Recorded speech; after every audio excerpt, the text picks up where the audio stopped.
All right, good evening and welcome to the May 2025 meeting of the Omaha Public Power District Board of Directors. Thank you all for joining us in person at the Omaha Douglas Civic Center and remotely via WebEx. I hope you and your loved ones are staying safe and healthy. With me in person today are my fellow board members, Amanda Bogner, Mike Kavanaugh, Sarah Howard, Craig Moody, Mary Spurgeon, and Eric Williams. John Hudson let me know ahead of time he'd be unable to attend. We also have CEO Javier Fernandez, Steve Bruckner, our general counsel with the Fraser Stryker Law Firm, and members of our board meeting support staff. OPPD's executive leadership team and subject matter experts are also participating in today's meeting in person and via WebEx. Additionally, we currently have about 10 members of the public at the Civic Center and 18 attendees on WebEx, consisting of OPPD employees and members of the public. Thank you for joining us this evening. I'll now ask a member of OPPD's physical security team to provide the safety briefing for our location. Welcome everyone to today's board meeting. As we typically do, we'll start off with a quick safety briefing. Fire alarms are located in the building itself, and then we also have fire extinguishers, sorry about that, at either side of the room along with the emergency exits. In the event of severe weather, we would use those exit stairwells to go down into the garage level where we would take shelter. If the building did have a fire of some kind, we would use both of these exits to go out, and then we would congregate on the main patio area where we would make sure everybody was safe. If anybody needs any assistance during the meeting, you can get a hold of myself or any other member of the security team or the deputy sheriffs. We have, again, fire suppression materials and AED by those emergency exits, as well as extra first aid equipment and an AED in the back as well. And we also want to remind everybody about psychological safety as well. So these are trusting. This is a trusting environment, one that's meant to be respectful. We want to promote healthy conflict, hear from multiple perspectives, and then promote a culture of curiosity. And then with all of these things in mind, I'd also make sure that everybody understands that we work in very important digital environments. So please be careful of that and watch out for suspicious emails. And if you have it accessible to you like OPPD, there's a nice little button there for us that we can click when we suspect an email of being suspicious. It's called a fish alert report. So just remember those items and have a great meeting. All right. Thank you, Josh. Let's run through our guidelines for the conduct of the meeting. This regular board meeting will follow the agenda made available to the public on oppd.com. This meeting is being conducted in person with WebEx conferencing and is being recorded. Our board meetings have public comment periods on the agenda. Comments made by all parties during the meeting are a part of the official public record. After the induction of action items, board members will ask clarifying questions of staff, and then I'll ask for public comment. After public comment, the board will conduct its discussion of the matter and then vote. Also, before we adjourn, there will be an opportunity to comment on any other matters of district business. We'll take comments in the room first and then via WebEx. For in-person attendees, if you wish to make a comment, please line up behind the microphone. Please state your name, address, and name of any organization or person you represent. Each individual will be allotted 3 minutes per matter pending. To assist you, we'll use the timer that's in the room. Ms. Lane will signal you when 30 seconds remain, as well as when the time is up. If you have written materials, please deliver them to Ms. Lane. For WebEx attendees, if you wish to make a comment, please send the meeting host a message using the chat feature or utilize the hand raise feature. Detailed instructions can be found on the OPPD website at the link shown on the screen. When I call on a member of the public to speak, please affirm that we can hear you before commencing with your comments. Please state your name, address, and the name of any organization or person you represent. Each individual will be allotted 3 minutes per matter pending. To assist you, we'll use the timer on the screen and signal when you have 30 seconds remain, as well as when time is up. If you have written materials, please email them to corporatesecretary@oppd.com and they'll be received on our behalf.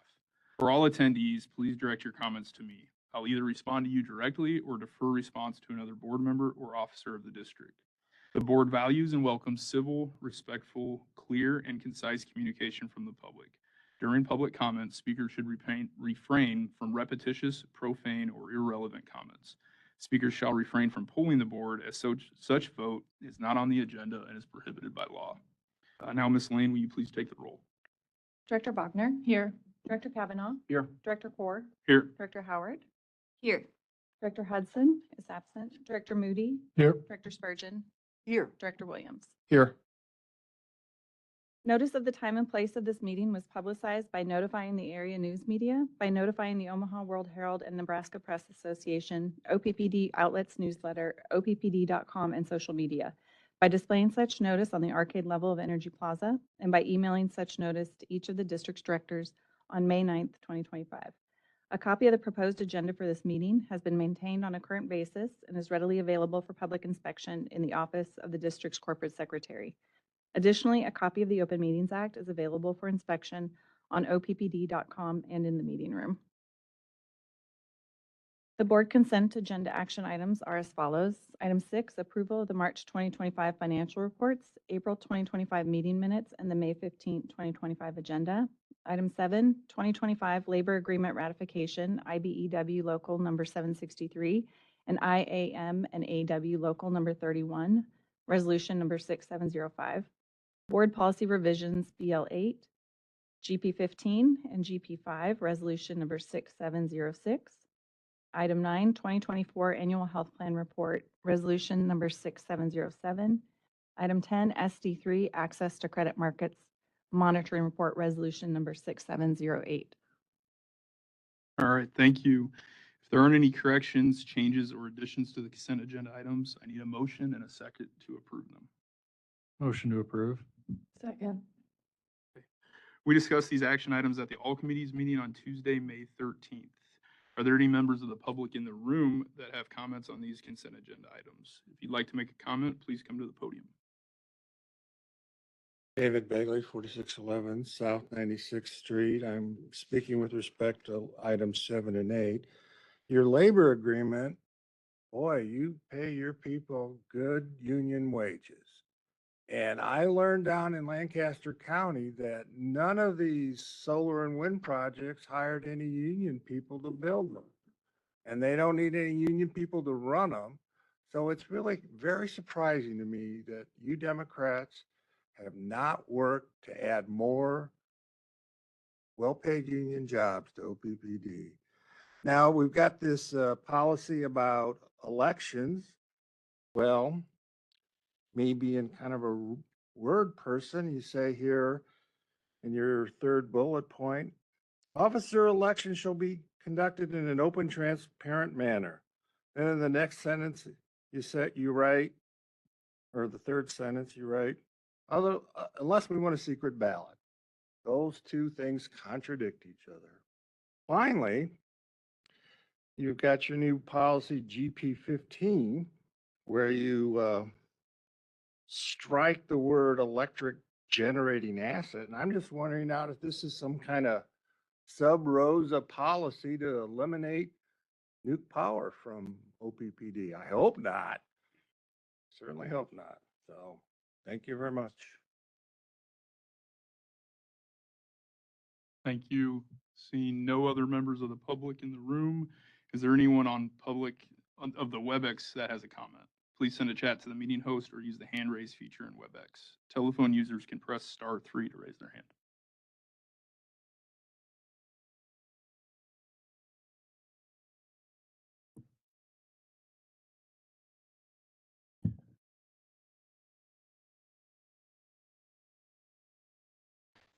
All right, Ms. Lane, will you take the roll?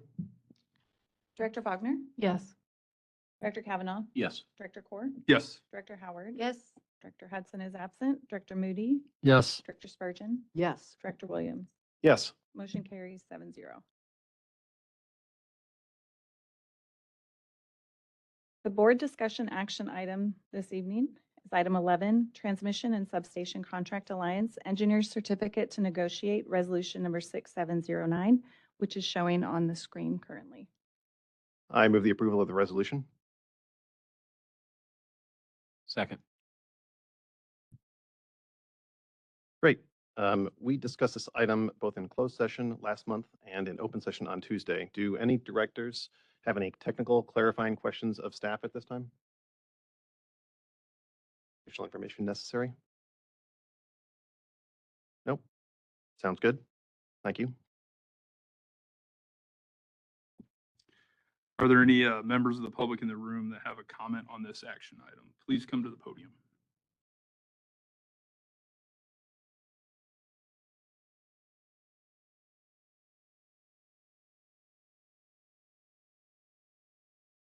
David Begley, 4611 South 96th Street.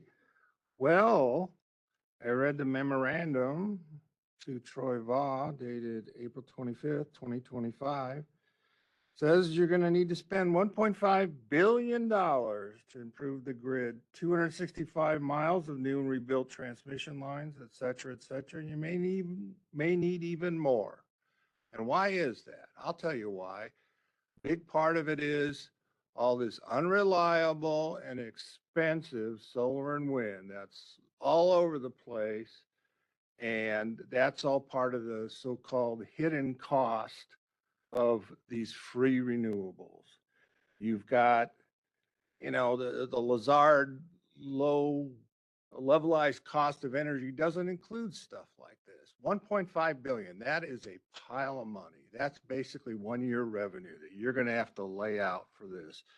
Then I see, notwithstanding all these improvements in the grid, both MISO and SPP are looking at shortfalls this summer.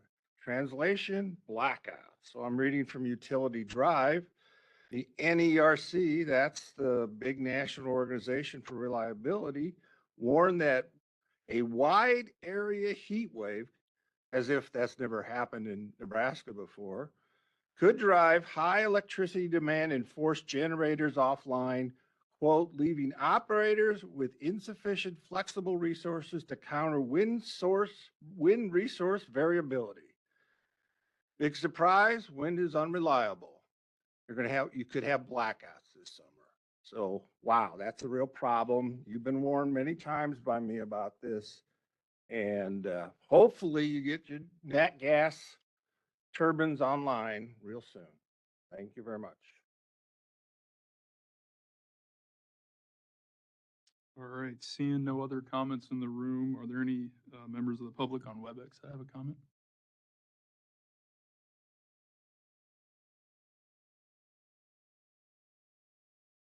Right, would any directors or CO Fernandez, would you like to talk about the matter? Any questions or any discussion from directors? Yep, Go ahead. thanks. First, a point of clarification. No, SPP is not expecting blackouts this summer. And I say that after having attended the member committee meeting and the board of directors meeting last week with SPP in Omaha, along with 2 other directors and executives from this organization. Just to be clear, that is not expected by SPP nor by OPPD, nor is that really related to what we're discussing today. More specifically, this item follows past successful engineer certificates recommended by OPPD staff at the time known as Power with Purpose and Near-Term Generation. That mechanism has been very successful. And I think that the successful delivery of multiple projects under an engineer certification from those 2 approvals has earned the trust to management and staff within this organization of similar types of work to be completed in the future to continue providing reliable and affordable power that our customers have come to expect from OPPD. We discussed on Tuesday that the alliance type structures have been used by other utilities.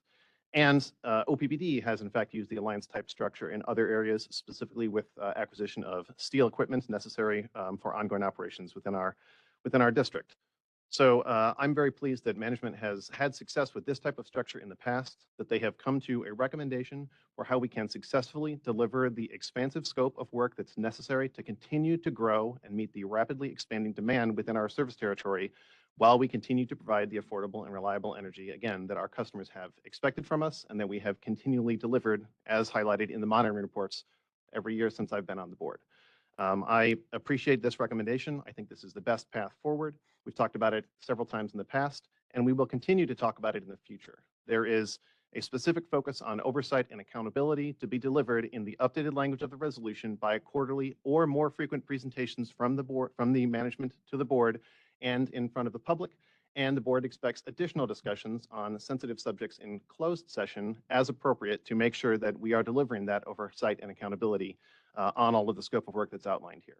Again, I found this to be very successful in the past. We have rapidly expanding needs, and this is a good solution to meet those needs efficiently, cost effectively into the future. So I appreciate the work that staff has put into this, and I look forward to seeing all of the projects that are anticipated as part of this engineer certification moving forward in the near future. Thanks. All right, anybody else have any comments or questions? Go ahead. One of the questions I had in learning about this resolution was, what the contractors felt about it. I was reassured that they like it because they know then what work is ahead for them, so they can plan their year, they can plan their workforce, plan the budget that they need in order to carry out that work. So I asked, is this a win-win? And the answer came back pretty much, yes, it is. So I'm very confident, given the different aspects of the resolution that Director Williams has just outlined, that this is a good decision for OPPD. Thank you. Thank you. All right, seeing no other comments, Ms. Lane, will you take the roll? Director Bachner, No. Director Kavanaugh, Yes. Director Cord, Yes. Director Howard, Yes. Director Hudson is absent, Director Moody, Yes. Director Spurgeon, Yes. Director Williams. Yes. Motion carries 6-1. All right, thank you. And now to President Fernandez for the President's report. Thank you, Chair Core. The report for the month of April, I had to think about which month we're in. If you all recall, usually the spring months and the fall months are months where we take advantage of relatively mild temperatures. This is where we take a lot of our units offline to do preventive maintenance and tune them up for either the heavy summer months or the heavy winter months.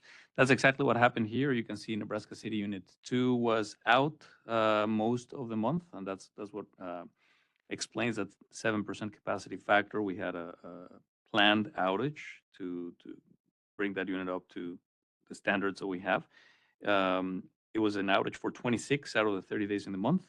The teams executed 48,713 man-hours of reliability improvements during the biennial planned outage. I had an opportunity to visit the plant and talk to the team members who were working on the unit, and it was very impressive and inspiring to see the amount of work and dedication that goes into getting these plants back online, and I am happy to report that that unit is back online today. On our balancing generation, conversely, when we are taking some of our units, Nebraska City units and North Omaha units offline, we tend to see more activity on our balancing generation side, and that's exactly what happened in the month of April. You can see a capacity factor of Cass County of 4%. Even Jones Street units ran very little, but it's still a capacity factor of 1%. Our SARPI units and our North Omaha unit 3 are the ones that saw the highest activity. North Omaha unit 1 also ran. If you remember, we're now in the month of April, where we now have gas availability for all 3 units in North Omaha, and you will start seeing a little bit more activity from those 3 units as the year goes by, all the way until the winter months when gas is not available again. On our renewable generation, capacity factors for renewables as a whole, the whole portfolio was 45%. For community solar was 24%, Flatview solar 15%, and capacity factor for wind is 44%. If you're doing the math, you can think, well, how is it that all these 3 result in an average of 45%, which 45% is more than that, and that is because we have hydro coming into the portfolio as well. We have a little bit of hydro coming to us via our federal contracts, and that contributes for that additional capacity factor for our whole renewable portfolio. Moving on to the next item. We mentioned this on Tuesday. I am super excited. We're excited to announce the launch of our new life-sustaining equipment program, which began on May 1st. This is available to all customers who have medically essential equipment in their home. Enrollment instructions are available at oppd.com/LSE. What this does is customers will print and complete the enrollment form with their physician, and we will process enrollments, and customer care will provide the additional billing communication if a customer falls into arrears. This is important for us to know who has life-sustaining equipment at home, just so that we can have a much better line of communication as outages happen, as restoration happens. All customers are very, very important. However, there are some customers whose lives literally depend on this equipment. So this opens up a great line of communication with customers who have this type of equipment at home. The next slide shows one of our employees. There were many employees who actually participated in this program. Lorena here, picture on the slide. We held a one-day recycling and repurposing event at the huddle space on Monday, April 21st. CHARM, which is short for Collection of Hard to Recycle Materials, is an event where we employees recycled, repurposed, or filled 1,300 feet of Christmas lights, just under a quarter of a mile, and 20 pounds of batteries and e-waste. We also did 320 pounds of household items, plus some larger furniture items, and we filled 6 13-gallon bags of thin plastics. Again, it really didn't take that much work for our employees to bring all of that into the huddle space, but I'm really grateful for the team led by Cliff Fleener, really looking at every aspect of sustainability around our organization. Next, it's a time of year when we're beautifying neighborhoods, and we partner up with Habitat for Humanity. We had the Rock the Block that is coming up. Actually, we did this on Saturday, April 26th in the Fort Calhoun community. We have a few more events coming up this year where volunteers help with a variety of minor exterior repairs and curb appeal projects. This is in coordination with Habitat for Humanity Omaha. We also had, you can see on the right-hand side of the slide, the Peru Cleanup Day. This is our employees from the Syracuse Center and Nebraska City Station volunteered on Friday, May 2nd in Peru. The event was a partnership with the City of Peru and Peru State College, where volunteers cleaned up downtown Peru, area homes and yards, and disposed of unwanted broken appliances, all again in service to our community. Next slide. I am very, very proud of these type of events. This is an event that started about 3 years ago. We started really doing these. We've been refining the process. Every time it gets better, we get a lot more people attending, and these are our community resource fairs. On May 1st, OPPD and MUD held the first of 2 co-sponsored community resource fairs at Oppd Omaha in North Omaha. With 20 nonprofit agencies and OPPD and MUD's customer care representatives on site, these one-stop fair served over 400 customers from 210 households. Between the 2 utilities and over 260 energy assistant applications were taken, providing over $46,000 in aid. Very, very important for us, again, to communicate, to connect with customers who typically would not have time to attend this meeting or time in the evening to call the representatives. We go to the community where it makes it easier for them to have access not only to OPPD or MUD, but to a lot of other services as a one-stop shop in their communities. Next, this is super important. That's a proud moment for OPPD. We're pleased to announce that OPPD employee Mohammed Amrolahi has been selected as the recipient of the 2025 Emerging Leader Award by Electricity, which is formerly known by as RMEL, which is a not-for-profit energy trade association serving the electric utility industry that we are a member of. Mohammed joined OPPD in 2021 and manages transmission line projects of all sizes. He plays a key role in OPPD's 2050 net zero carbon goal by staying ahead of industry trends and developing strategies to ensure effective transmission planning and execution projects come to life. His advanced capabilities, collaborative mindset, and drive for efficiency were recognized early. He has shaped project planning, budgeting, contract management, and negotiations through data-driven strategies that support informed decision-making. He collaborates across teams, drives process improvement, and serves as a leader who prioritizes team professional goals. Please join us in congratulating Mohammed. And on top of these, he's just a joy. Every time you walk around the office, you see him and with a big smile on his face, and you ask him what project are you working on, and he just lights up and tells you all the exciting projects he's working on. I'm glad that it's not just us recognizing him, but that he was recognized by our peers in the industry. Last but certainly not least, and before I go into the in memoriam, I was just sharing earlier today that as I walked out of our office building in Exarban, I saw our flags flying half-mast. And it took me a second to recognize that today, May 15 of 2025, is the National Peace Officers Memorial Day. It is a day that honors law enforcement officers who have died or been disabled in the line of duty. So I want to thank all law enforcement officers for your service and really recognizing this day as an important national day. Speaking of people who have died in the line of duty, this is Walter Pond, who died on January 7, 1983, from injuries received during an underground vault explosion just a few blocks away from here, near 16th and Harney, here in Omaha, Nebraska. Walt was 56 years old and had been with OPPD for 30 years at the time of his death. Walt was known as an expert splicer. He trained OPPD apprentices and even worked with cable manufacturers to make sure OPPD had the best materials possible. He was survived by his wife, Kathleen, daughters Diana and Marianne, 5 brothers, 6 sisters, and 3 grandchildren. And that, Director Corr, concludes my president's report. Thank you. Now's the time for an opportunity for public comment. Are there any members of the public in the room that have a comment? Please come to the podium.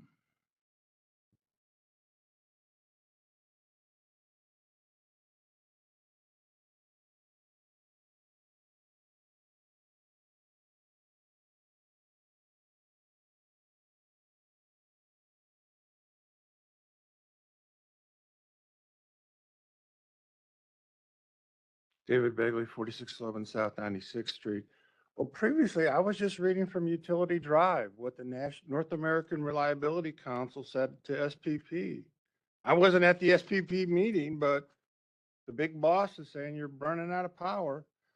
Yeah, and that was an interesting comment that Director Williams made, which just leads right into one of my quotes from John Kenneth Galbraith, former Harvard economist.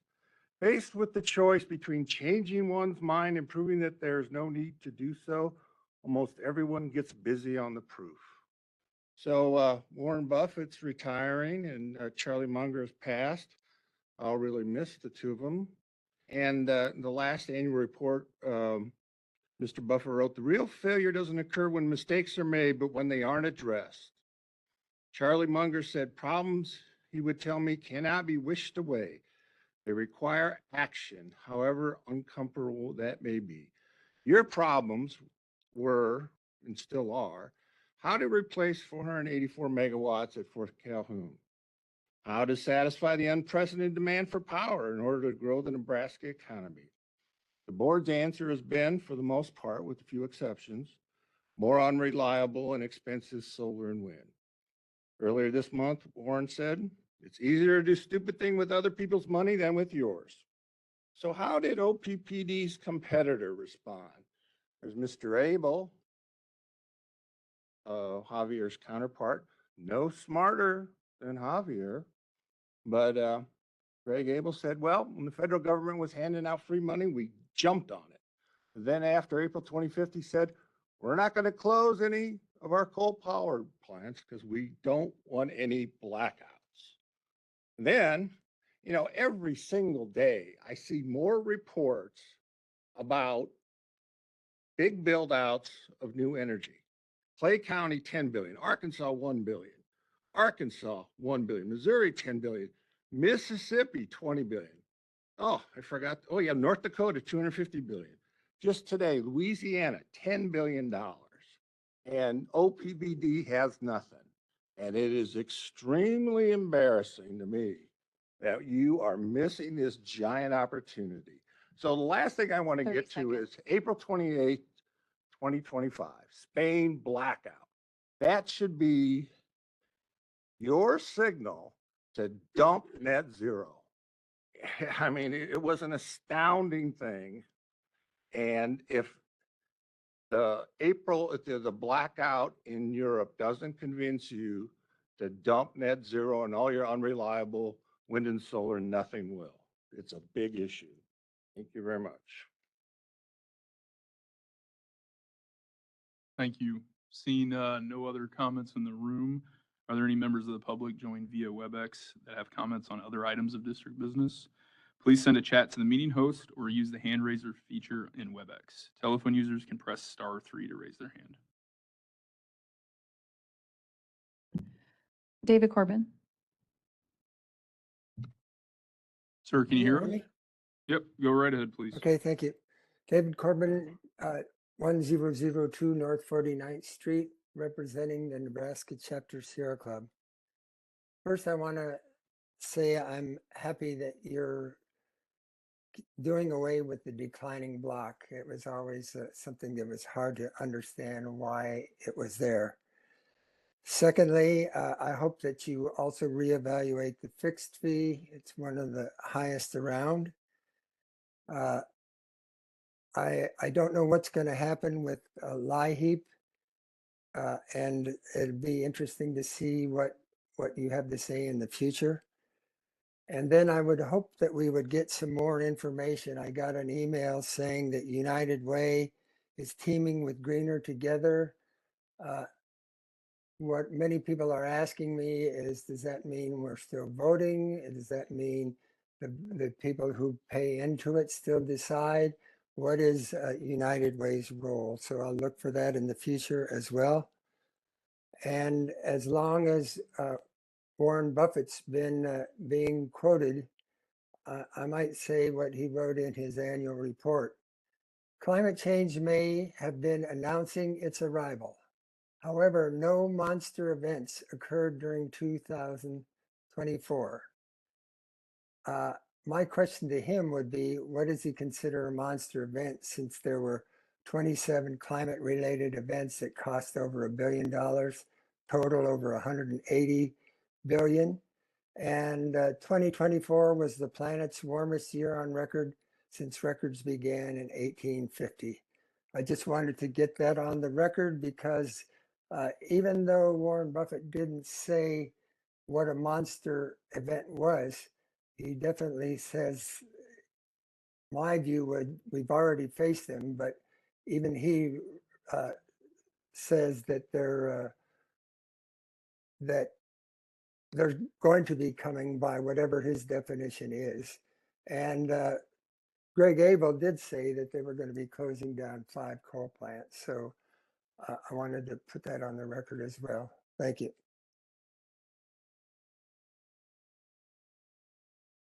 Thank you. Are there any other comments on WebEx? John Pollock.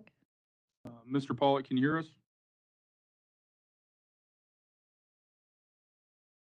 John Pollock, yes, I can hear you. 1412 North 35th Street, Omaha. I would like to echo David Corbin's concerns about the future of LIHEAP and how the needs of people who have a hard time affording their energy can be responded to. As far as the weather goes, we are entering a very important period here. The weather systems, as they typically do this time of year, have become a lot slower, and that slowing tends to continue into the summer. However, they are still of high amplitude, and the result is that we get some areas of very concentrated rainfall and some severe weather to go with that this time of year, and also dry areas. We are in one of the dry areas. Nebraska has the greatest coverage of abnormally dry and drought conditions of any state in the Great Plains. The next few weeks are critical. We do have a chance for some good moisture coming up here, basically Sunday evening into Tuesday night or Wednesday, as we have a large, slow-moving weather system. After that, it'll be quite some time for the next system because they are moving slowly. So we are critically dependent on our moisture. In the spring, it's usually a recharge period. We haven't been getting that recharge yet this year. Going into the summer, today's outlook from the Climatic Prediction Center is probability favoring a dry and warm summer period. The implication of that for us, if we're starting out dry, it becomes easier to have a regional heat wave. And so the next few weeks determine not only drought in general, but also indirectly how hot it gets this summer. Not only that, but they determine the flow on the Missouri River, because much of the northern plains is also 30 dry seconds. into the northern Rockies. And we had some concerns mentioned of reliability. During a heat wave, there's plenty of solar energy. There's often plenty of wind, but we cannot rely on sufficient flow in the Missouri River if there is a drought. Thank you.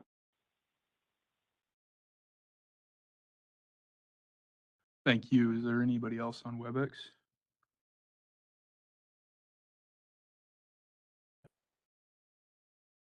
Are there any directors that'd like to make any comments before the evening's over? No? Okay. Well, with that, we will adjourn for the evening. Appreciate everybody being here and have a safe trip home.